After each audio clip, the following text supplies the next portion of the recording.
કે અમદાવાદ જેવા શહેરમાં આજે પણ ખુલ્લામાં જે ગટરો હોય, જે નાની મોટી ગટરો હોય, એ ગટરોની અંદર માનવમળ હોય, એ માનવમળની ગટરો પણ સાફ કરવામાં. હમણાં 2 દિવસ પહેલા મેઘાણીનગરમાં એક સફાઈ કામદારને ગટરમાં કામ કરાવતા હતા માનવમળની, અને કોઈ પણ સલામતી સુરક્ષાના સાધનો વગર.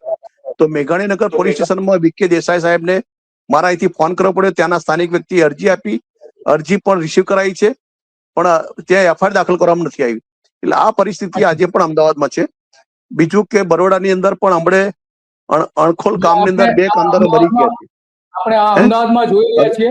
અમદાવાદના જે ગટરના ઢાંકણાઓ ખુલ્લા અને ગટરમાં ખુલ્લા હાથે કામ કરી રહ્યા છે, એની આ 27 ફોટોગ્રાફ્સ આપણે જે જોઈ રહ્યા છીએ, એ 27 ફોટોગ્રાફ્સ એવા છે કે કોઈ પણ વ્યક્તિને, કોઈ પણ સંવેદનશીલ વ્યક્તિ આ જોઈને ધ્રુજી જાય એવી હાલત છે.